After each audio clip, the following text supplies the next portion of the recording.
अर्चनं चापितुं हस्तावञ्जलये कथाश्रुतिरतः कर्णोक्षिसम्प्रेक्ष्यते स्वस्तत्यां व्यसनं शिरोनतिपरम् सेवीन्द्रश्रियेण ते तेजस्वी सुजनोऽहमेव सुकृति तेनैव तेजः पते तेनैव तेजः पते। देवादिदेव अतिशयकारी से चिंतामणि पार्श्वनाथ भगवान की जय। अनंतानंद सद्य परमेष्टि भगवान ने की जय। संत श्रोमणी आचार्य भगवान गुरुदेव श्री विद्यासागर जी महाराज की जय। पूज्याचार्य श्री समय सागर जी महाराज की जय। जय बोलो निर्यापक्ष बन युवा अपने अध्यात्म योगी मधुर वाणी वक्ता वीर सागर जी महाराज की मुनि संघ की नमोस्तु महाराज जी। नमो। विषय चल रहा था भगवान के दर्शन से हम कैसे करें। कल ये कहा था भगवान दिखते नहीं हैं, भगवान को देखा जाता है। दर्शन में प्रभु को निहारा जाता है, लेकिन दुनिया जिसे दर्शन समझती है वह दर्शन नहीं है।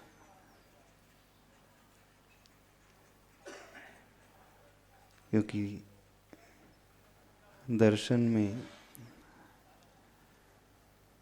बाहरी रूप मुख्य नहीं है, दर्शन में अंतरंग स्वरूप मुख्य होता है। दृष्टि में रूप आ रहा है तो वह बिल्कुल ऐसा हो गया जैसे आप किसी विहंगम दृश्य को देख करके संतुष्ट हो जाते हैं। एक सुंदर से दृश्य को देख करके प्रसन्न हो जाते हो। एक गार्डन को देख करके भी व्यक्ति बहुत खुश हो जाता है। वाटरफॉल को देख करके अंदर ही अंदर वो आनंद से भरने लगता है। जब भी किसी नेचुरल प्लेस में जाता है जहाँ कोई पोल्यूशन नहीं है, ग्रीनरी है, सुंदर फूल हैं, बगीचे हैं, नदी है, सरोवर है, कमल है, पक्षी हैं, हंस आदि है, पहाड़ है, इन सारे दृश्य को देख करके वो अंदर अलग ही भाव को पैदा करने लगता है। तो जैसे आप इस प्रकृति को देखते हैं वैसे आप प्रभु को भी देखते हैं शायद, है ना। हाँ, प्रभु के नाक नक्शे तक सीमित रहने का अर्थ है हम सिर्फ रूप को देख रहे हैं। अब हमें स्वरूप तक पहुंचना है। स्वरूप तक पहुंचने के लिए क्या आवश्यक होता है? एक तरीका वो है जो व्यक्ति शास्त्र का अध्ययन कर लेता है, आचार्य के द्वारा लिखी हुई वाणी को पढ़ लेता है, देशनालब्धि जिसे मिल जाती है, उपदेश मिल जाता है गुरु आदि का, तो वो प्रभु के दर्शन करके उनके गुणों तक आसानी से पहुंच सकता है और पहुंच जाता है। लेकिन अधिकांश लोग स्वाध्यायशील तो होते नहीं, न उन्होंने शास्त्र पढ़े हैं। उन्हें तो इन आँखों से प्रभु की सिर्फ वो प्रतिमा नजर आती है वो दिगंबर स्वरूप रूप नजर आता है। अब ऐसा व्यक्ति कैसे उन गुणों तक पहुंचे, बताइए। जिसे ABCD भी नहीं पता है, अरिहंत भगवान क्या होते हैं, ये वीतरागी हैं, क्या उनके भीतर कौन कौन से गुण होते हैं, उसे ABCD भी नहीं मालूम, पर वह भी स्वरूप तक पहुंच सकता और पहुंचता है। तो आज एक आसान तरीका बताते हैं, जिसे कुछ भी ज्ञात नहीं है, तत्व का ज्ञान भी नहीं है, इसने शास्त्र आदि बिल्कुल नहीं पढ़े हैं और ज़्यादा श्रवण भी नहीं किया है, सुना भी नहीं है, एक लेमैन है, सामान्य से आ रहा है मंदिर और प्रतिमा को देख रहा है, जिनबिंब को देख रहा है, तो वो कैसे उनके गुणों तक पहुंचे? बड़ा आसान तरीका है, प्रभु और अपनी वो तुलना करने लगे।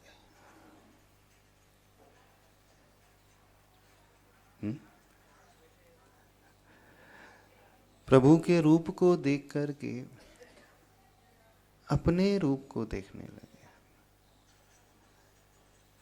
प्रभु की आंखों को देख करके वो स्वयं की आंखों को देखे, और क्या देखे कि मैं इन आंखों से क्या क्या देखता हूं, मैं इन आंखों का प्रयोग किस रूप में करता हूं,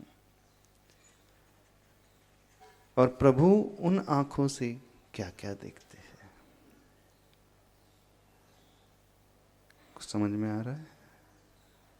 नहीं आ रहा?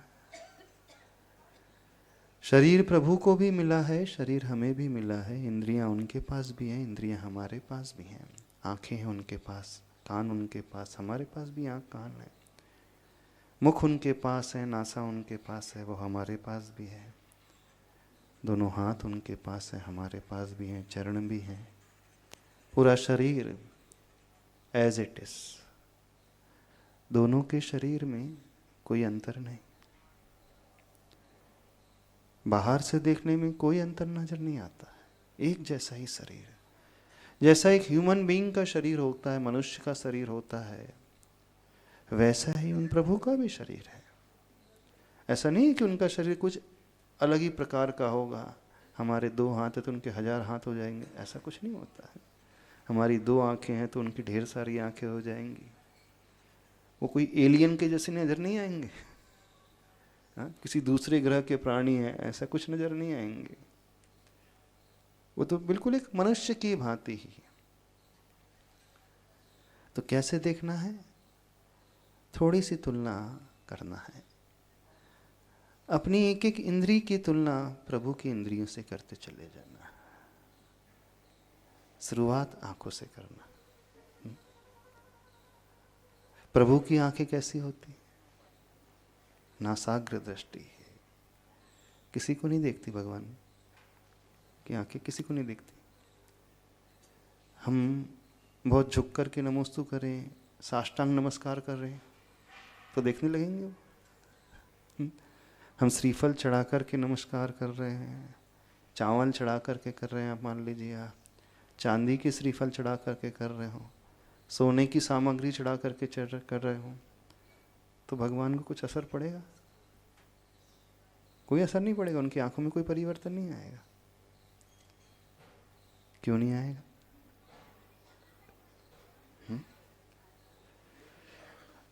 अच्छे से अच्छी द्रव्य सामग्री चढ़ाए, मिठाई चढ़ाए, लड्डू चढ़ाए, पेड़े चढ़ा दें, फूल फल चढ़ा दें, तो अंतर पड़ेगा उनकी आंखों में? कोई अंतर नहीं पड़ेगा। अच्छा, कोई प्रभु के सामने बहुत सुंदर व्यक्ति चला जाए,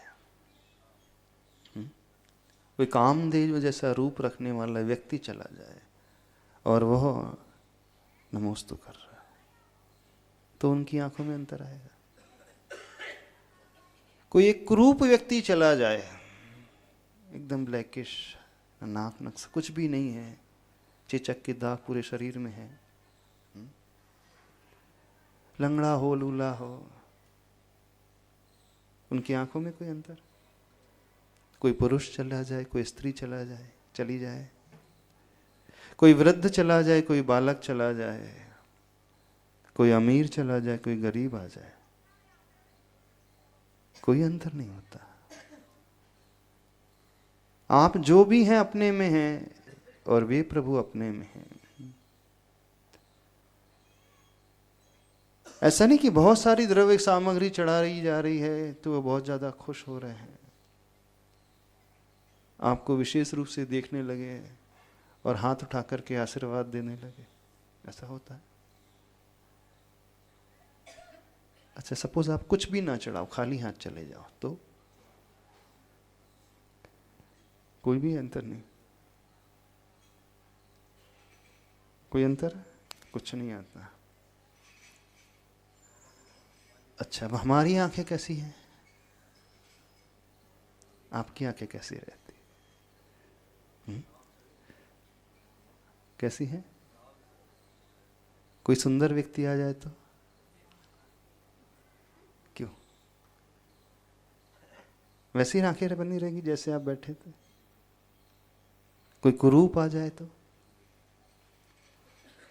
कौन से भाव अंदर जागृत हो जाएंगे? कैसे परिणाम जागृत हो जाएंगे? एक अमीर आ जाएगा तो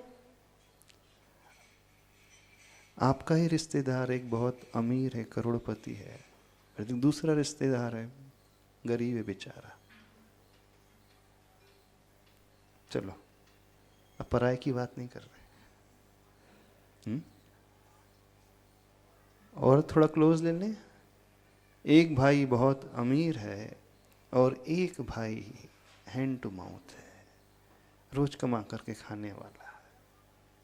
दोनों आपके सामने आ जाए हैं, कैसे होते हैं आपकी दृष्टि? एक जैसी रहती? अरे दोनों ही आपके अपने, पराये तो नहीं है। एक जैसी नहीं रहती, अंतर आ जाता है। अमीर को देख करके कुछ अलग भाव आ जाएंगे और एक गरीब है तो हो सकता आप आंखें भी चुराने लगो उससे, ये सोचना कहीं मांगने ना आ जाए। हाँ, कोई डिमांड ना रख दे। चेहरा दिख रहा है परेशान सा है, अभी कुछ डिमांड रख देगा। और जो अमीर है उसका स्वागत आप बहुत अच्छे से करोगे। वो ना भी रुकना चाहे तो आप उसे रिक्वेस्ट करोगे, रुकिए, एक दिन साथ में रहे। और जो गरीब रुकना चाहे तो आप स्वयं पीछे हो जाओगे। कितना परिवर्तन है आंखों में। तो ये आंखें जो है हमेशा किसी को देख करके राग का भाव करने लगती है, किसी को देख करके द्वेष का भाव करने लगती। आंखों का कैसा प्रयोग करते हो? थोड़ी सी अपनी अपनी आंखों के भीतर झांक करके देखना,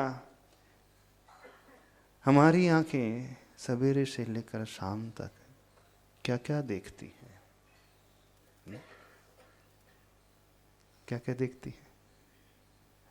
अच्छा देखती। सबसे बड़ा माध्यम यदि होता है किसी को समझने का तो उसकी आंखें।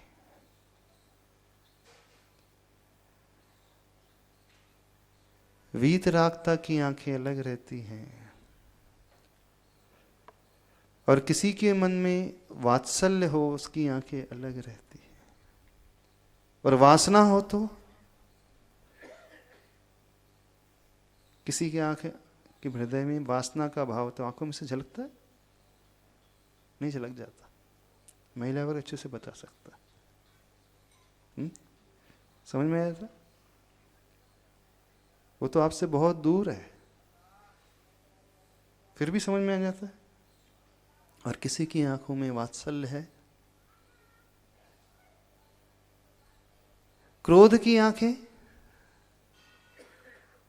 क्रोध की आंखें कैसे रहती हैं? आंखें तो वैसी रहती है, वही लेंस है उसमें, और कुछ भी तो नहीं है। वो बादाम के शेप की आंखें हैं। जब क्रोध से भर उठती हैं आंखें, क्या परिवर्तन आ जाता है। और जब कुटिलता का भाव पैदा होता है तो क्या होता है, आंखों में कौन सा परिवर्तन आता है। छल कपट जब करते हैं किसी के साथ, किसी को ठगते हैं, कोई मायाचारी कर लेते हैं, झूठ बोलने लगते हैं, तो भी आंखें कुछ कुछ दिखाने तो लगती हैं, दिखाती है। और क्या क्या देखती हैं आपकी आंखें,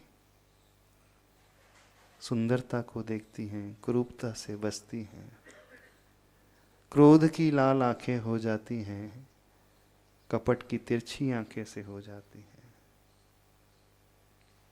राग की आंखें अलग हैं, वासना की आंखें अलग हैं,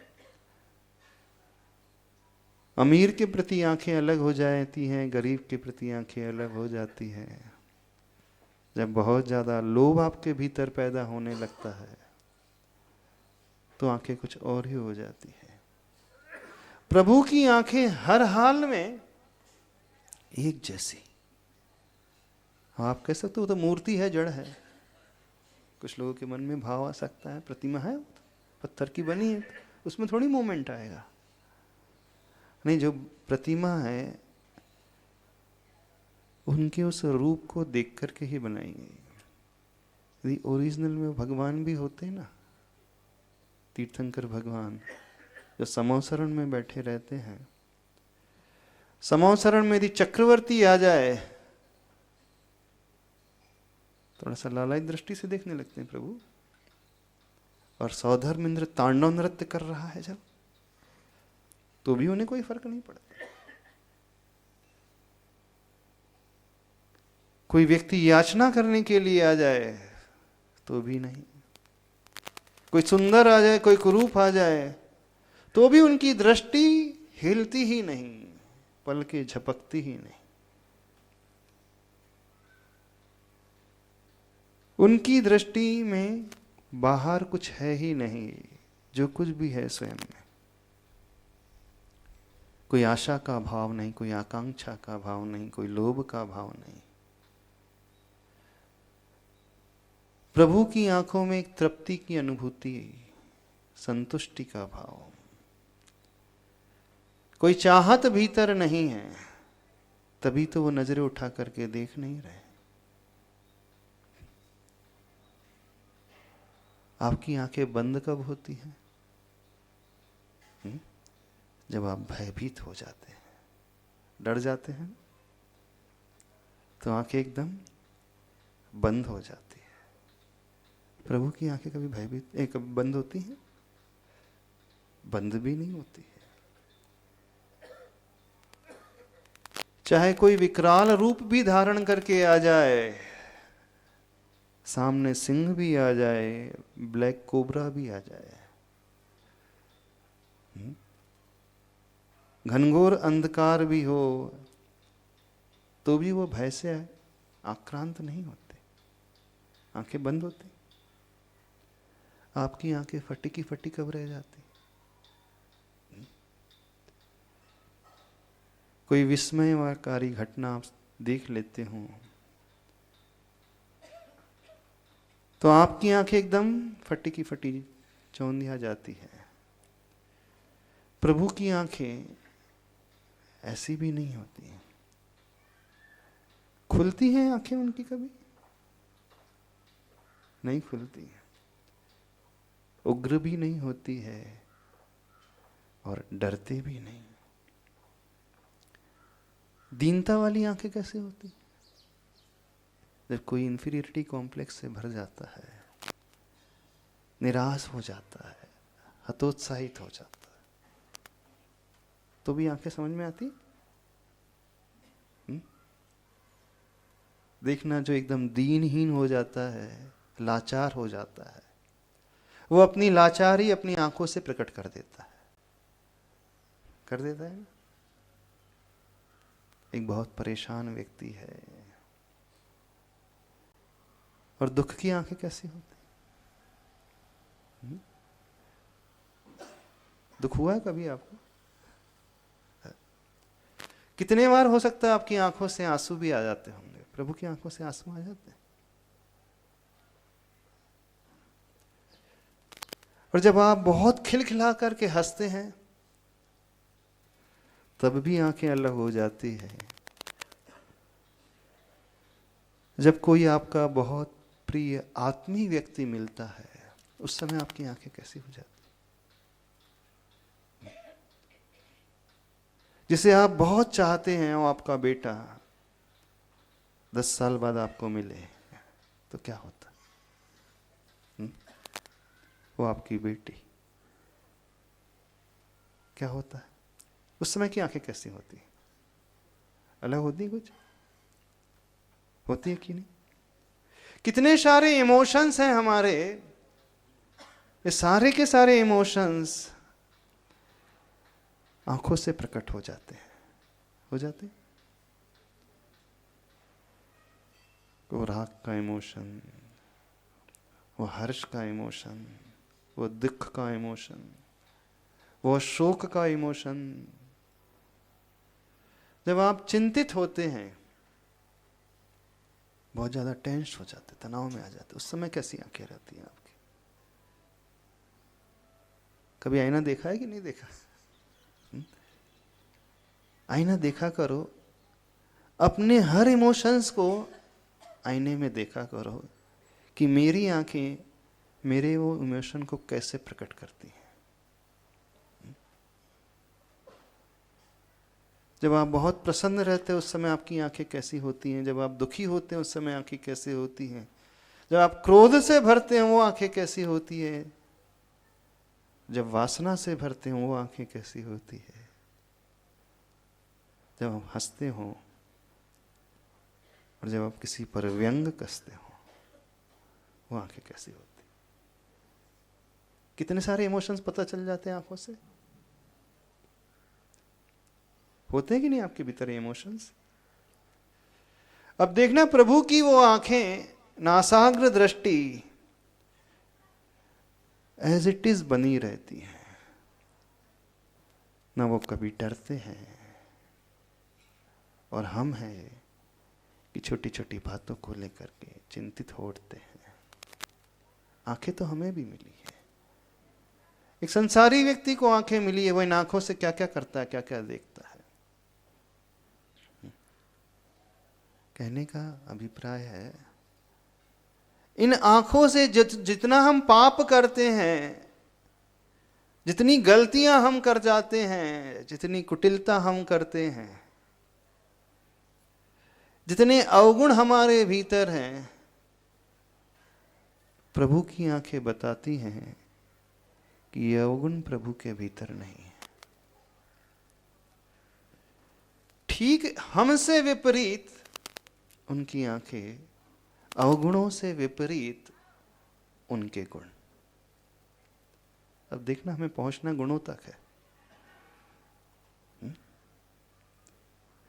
आपको भले ही भगवान के गुण ना पता हो, लेकिन आपको अपने अवगुण तो पता है कि नहीं? हाँ, पता है? अच्छा, कितने लोग सहस्र नाम का पाठ पढ़ते हैं? सहस्र नाम पढ़ा है किस? सभी ने पढ़ा।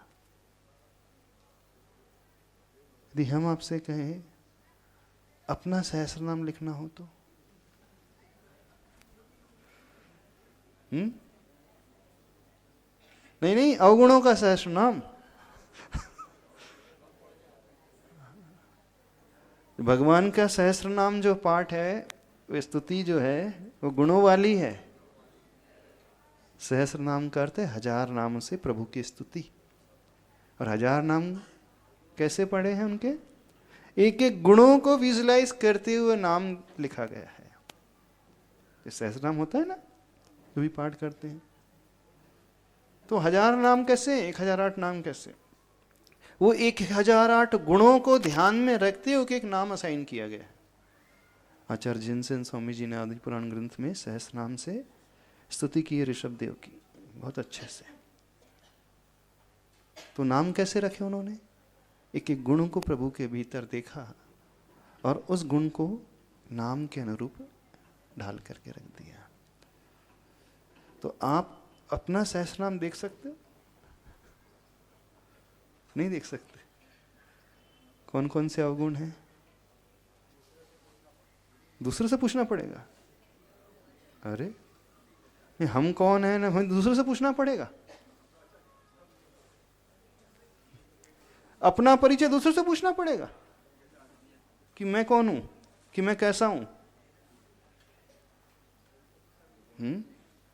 बड़ी अजीब बात है। दूसरा बताएगा कि हम कैसे हैं। दूसरा तो बता ही नहीं सकता, क्योंकि वो अपने सारे रूप देख ही नहीं सकता। दूसरा सामने वाला आपके सारे रूप देख सकता है? हाँ, सारे अवगुण भी नहीं देख सकता। दिन भर लेंस लेकर के खोजने की कोशिश करे तो नहीं देख पाएगा वो, क्योंकि सारे अवगुण उसके सामने आप रखते ही नहीं। देख देख करके, व्यक्ति को देख करके परोसते हो, है ना? कौन व्यक्ति कैसा है उसके अनुसार। पर स्वयं तो जान सकते कि नहीं जान सकते कि हमारी कमियां कौन कौन सी है, अवगुण कौन कौन से। बस प्रभु की आंखों को देख करके ये सोचना कि मेरी आंखें कैसी हैं, प्रभु आपकी आंखें कैसी है। मेरी आंखों में क्या क्या झलकता है। करुणा भी झलकती है, द्वेष भी झलकता है, राग भी झलकता है, वासना भी झलकती है, प्रेम भी झलकता है, वात्सल्य भी झलकता है, भय भी झलकता है, कुटिलता भी झलकती है, डर भी झलकता है, शोक भी झलकता है, दीनता भी झलकती है, चिंता भी झलकती है, तनाव भी झलकता है, और क्या क्या झलकता है। कभी सोचा? दूसरों के गुणों को पढ़ने के लिए, समझने के लिए हो सकता है आपको शास्त्र पढ़ना पड़े, और अपने आप को पढ़ने के लिए कौन सा शास्त्र पढ़ना पड़ेगा? हा? कौन सा शास्त्र पढ़ना पड़ेगा बताइए? जब हम शास्त्र पढ़ते हैं तो हमें पर का आलम्बन लेना पड़ता है, लेकिन स्वयं को पढ़ने के लिए दूसरे का आलम्बन नहीं लेना पड़ेगा। लेना पड़ेगा आपको स्वयं को जानने के लिए। आप कैसे हो, कितने अच्छे हो, कितने बुरे हो, दूसरा बताएगा। अच्छा, कितने लोग अपना सहस्रनाम लिख सकते हैं? कवि जी, चलो आपको होमवर्क दे रहे हैं, सहस्रनाम लिख करके आना। कैलाश जी, हाँ, सहस्रनाम लिख करके आना है। सोच पाओगे? नहीं पाए? चलो आसान तरीका बता देते हैं। आपकी कितने लोगों से नहीं पटती है? जो आपके कुछ शत्रु होंगे, कुछ तो होंगे जिनसे नहीं पटती होगी, जिन्हें देख करके दिमाग खराब हो जाता है। कहाँ से आ गया आज, सवेरे सवेरे ही मिल गया, हाँ, आज पूरा दिन खराब जाएगा। कुछ तो होंगे आपके जीवन में ऐसे जिन्हें आप पसंद नहीं करते होंगे, जो आपका शत्रु होगा। उसकी तो कमियां लिख सकते हो कि नहीं? शत्रु के अवगुण तो निकाल कर रख सकते हो कि नहीं रख सकते हो? चलो आपके पड़ोसी जो शत्रु है उसके अवगुण लिख करके आ जाना, ठीक है। वैसे कहा जाता है छिद्रान्वेषी दृष्टि नहीं रखना चाहिए, दूसरों की कमियां नहीं देखना चाहिए, लेकिन हम आपसे कह रहे हैं चलो दूसरों की कमी भी देख लो आप।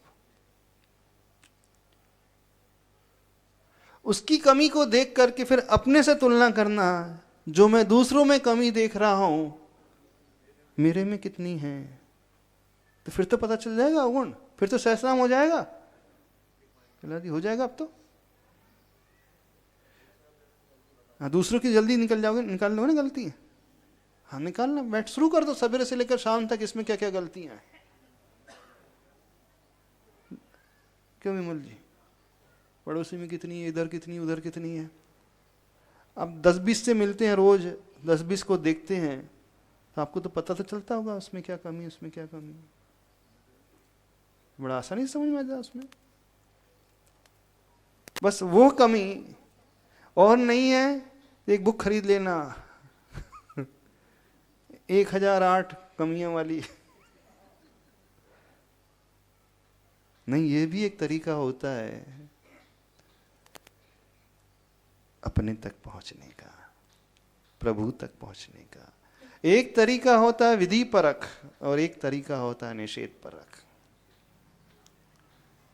एक होता है पॉजिटिव एफर्मेशन को लेकर के, एक होता है नेगेटिव एफर्मेशंस को लेकर के। एक होता है उनके गुणों को लेकर के, एक होता है कमियों को लेकर के। गुण उनके भीतर है, दूसरा तरीका कमियां उनके भीतर नहीं। आप सिद्धों की आराधना कर रहे हो, है ना, 1008 अर्घ चढ़ाओगे, हमें तो बताइए आप कौन कौन से गुण को लेकर के अर्घ चढ़ा रहे हो। कल आपने इतने सारे अर्घ चढ़ाए, 256 अर्घ चढ़ाए थे ना, कल 256 चढ़ाए थे कि आज चढ़ाना। हाँ, तो उसमें कहाँ क्या नाम थे प्रभु के, सिद्धों के कौन कौन से गुण थे? हर जगह ये थे। हाँ, स्पर्श नाम कर्म रहिताय सिद्धाय नमः, स्पर्श गुण रहित, रस गुण रहित, सहनन से रहित, 6 सहनन के नाम उनसे रहित सिद्ध भगवान, 6 संस्थान के नाम उनसे रहित सिद्ध भगवान, ज्ञानावरण का नाम उनसे रहित सिद्ध भगवान, मति ज्ञानावरणी उनसे रहित सिद्ध भगवान, क्रोध से रहित सिद्ध भगवान। यही लिखा गया है ना उसमें। उसमें यह नहीं लिखा गया कि भगवान के भीतर क्या क्या है।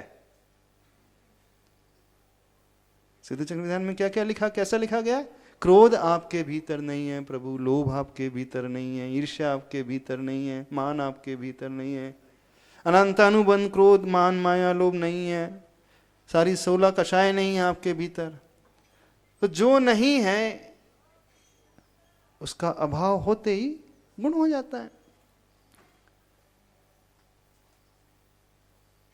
हमें प्रकाश लाना है तो अंधकार को हटा दो।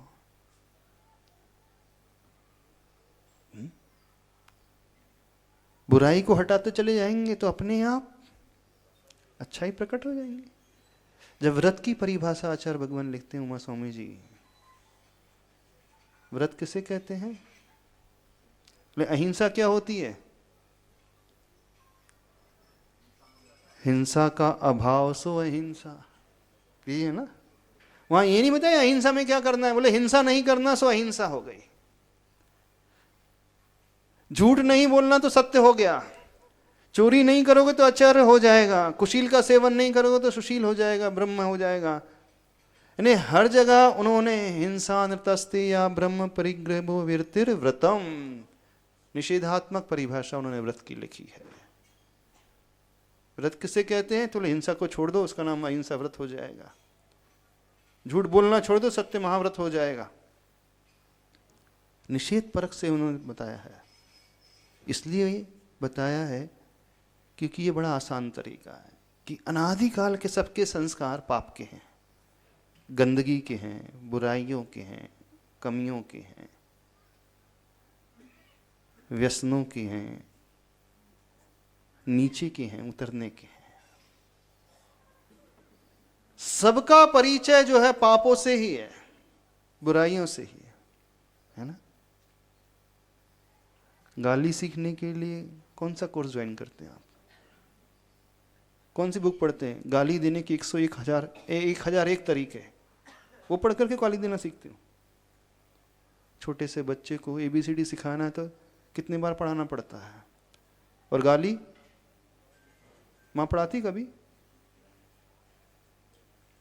ऐसी गाली देना कोई माँ पढ़ाती है? पिता पढ़ाता है? कोई नहीं पढ़ाता। घर में कोई नहीं पढ़ाता। कोई स्कूल में पढ़ाया जाता है? कोई धार्मिक शास्त्रों में कहीं नहीं पढ़ाया जाता है। धार्मिक शास्त्र दिन में कितने बार पढ़ाओगे तो याद नहीं रहता। गाली एक बार सुन करके आता है, याद हो जाता है उससे, वो जीवन भर नहीं भूलता। वो ऐसी है ना। और बाहर जाता है, बच्चों के साथ खेलता है खूलता है और उसे देख लेता है, सुन लेता, तो बस हमेशा के लिए याद हो गया। और अच्छी बातें रोज सुनाओ, रोज समझाओ, आगे पाठ पीछे सपाट। प्रवचन रोज सुनाओ, आगे पाठ पीछे सपाट। किसी ने आपके साथ कुछ दुर्व्यवहार किया होगा, अभी तक क्या होगा याद होगा, 30 साल हो गए, और हम पूछे कल प्रवचन में क्या बोला था, कुछ महाराज जी भूल गए, इतने सारे काम रहते थोड़ी याद रहते। अच्छी बात जो है सुनता है, 10 बार भी सुनता है तो भूल जाता है, और बुरी बात वो एक बार सुना और एकदम एक पाठी हो जाता है। वो एक पाठी जानते हो, एक बार पाठ किए तो कंठस्थ हो गया वो। जैसे आचार्य अकलंग देव थे, एक पाठी थे, एक बार शास्त्र पढ़े तो कंठस्थ हो जाता था। तो आप भी वैसे ही आचार्य अकलंग देव की भांति एकदम एक बार गाली सुनी तो याद हो गई एकदम, कभी भूलेंगे ही नहीं। अब नहीं हो कि नहीं? सारे संसारी ऐसे ही हैं। वो एक पाठी है, बुद्धि इतनी तीक्ष्ण सबकी, एक बार सुने अपशब्द तो वो जीवन भर के लिए याद रह जाते हैं।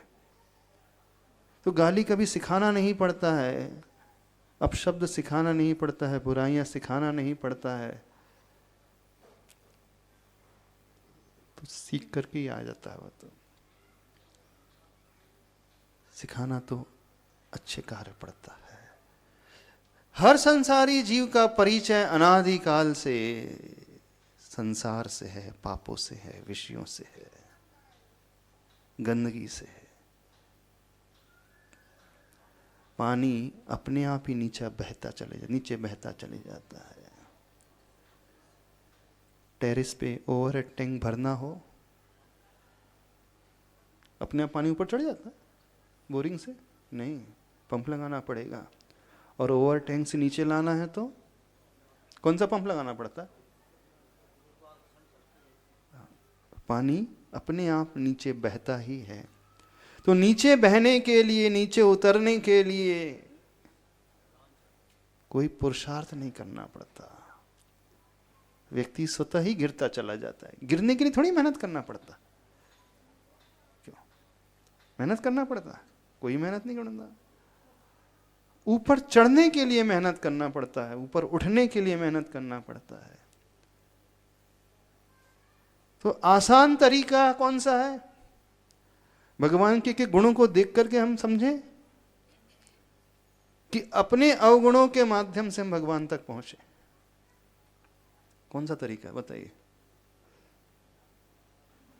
बड़ा आसान तरीका बता रहे हैं आपको। हे प्रभु, मेरे भीतर क्रोध है, वासना है, राग है, द्वेष है, ईर्ष्या है, शोक है, चिंता है, भय है, तनाव है। आपके भीतर ये कुछ नहीं है। बस आप इन गुणों के स्वामी हैं। बस प्रभु की आंखों को देख करके हो जाएंगे भगवान के दर्शन। 5 मिनट तक आंखें ही देखते रहना और चिंतन शुरू कर देना, पहुंच जाएंगे हम गुणों तक प्रभु के। अभी सिर्फ हम आंखों की बात कर रहे हैं। अभी दूसरे पोर्शन की बात ही नहीं, कि दूसरे अंगोपांग की बात नहीं कर रहे हैं। कभी आंखें ही सिर्फ देखा करो, नासाग्र दृष्टि देखना भगवान की, और उस नासाग्र दृष्टि से गहरा उतरते चले जाना। जितनी है आपकी क्षमता है, और क्षमता तो सबकी अपार है, कोई कमजोर नहीं है। लड़ने भिड़ने में कोई कमजोर नहीं है, गाली देने में कोई कमजोर नहीं है, बुराइयों में कोई कमजोर नहीं है, व्यसनों में कोई कमजोर नहीं है, पाप में कोई कमजोर नहीं है। कोई कमजोर है यहाँ पे? विषयों में कोई कमजोर नहीं है,